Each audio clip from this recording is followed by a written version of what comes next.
विदेशी शब्द।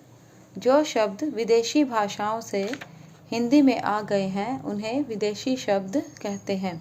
अर्थात भारत में अनेक समय पर विदेशी आते रहे और उन्हीं की भाषाओं ने हमारी भाषा को बहुत प्रभावित किया, विशेष रूप से हिंदी भाषा को। तो उन्हीं की भाषाओं से कुछ शब्द हिंदी भाषा में लिए गए जो अब हिंदी के ही शब्द कहलाते हैं, जैसे अदालत, कॉलेज आदि। इसके बाद है देशज शब्द। देश प्लस ज अर्थात देश में जन्मा।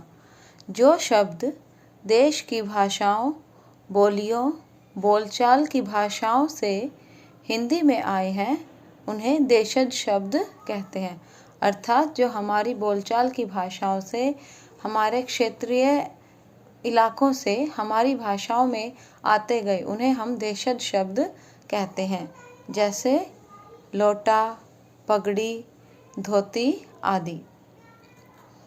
अब हम पढ़ेंगे रचना के आधार पर शब्द के भेद। रचना के आधार पर शब्द के 3 भेद होते हैं: रूढ़ शब्द, यौगिक शब्द, योग रूढ़ शब्द। अब पहले पढ़ते हैं रूढ़ शब्द के बारे में। रूढ़ शब्द ऐसे शब्द जो परंपरा से विशेष अर्थ देते आ रहे हैं और इनके टुकड़े करने पर कोई अर्थ नहीं निकलता। अर्थात कि हम उनको अलग अलग करेंगे तो उनका कोई अर्थ नहीं रहेगा। जैसे जल, ज प्लस ल। अब यहाँ न तो ज का कोई अर्थ है और न ही ल का। ऐसे ही दु प्लस का प्लस न, दुकान। यहाँ अलग अलग करने पर इन वर्णों का कोई अर्थ नहीं निकलता। तो ऐसे शब्दों को हम रूढ़ शब्द कहते हैं। इसके बाद है यौगिक शब्द। ऐसे शब्द जो 2 या 2 से अधिक शब्दों से मिलकर बनते हैं उन्हें यौगिक शब्द कहते हैं। अर्थात जिन शब्दों के खंड किए जा सकते हैं और ये शब्द 1 से अधिक शब्दों अथवा शब्दांशों के योग से बनते हैं। इनमें उपसर्ग, प्रत्यय, संधि, समास आदि का योग रहता है।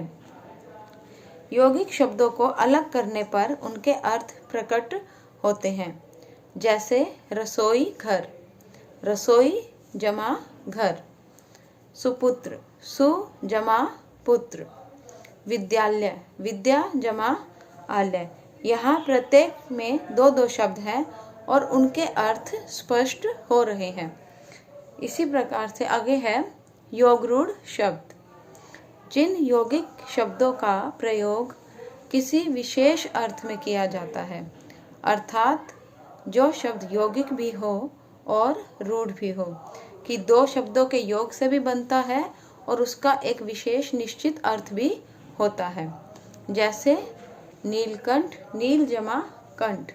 जलज, जल जमा ज। जैसे अर्थात जल में जन्म लेने वाला। अब जल में तो हजारों वस्तुएं जन्म ले सकती हैं, लेकिन जलज शब्द का अर्थ कमल का फूल ही लिया जाता है।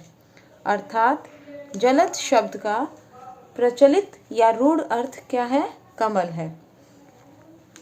अब बच्चों, आप इससे संबंधित आगे कुछ प्रश्नों को हल करके देखिए।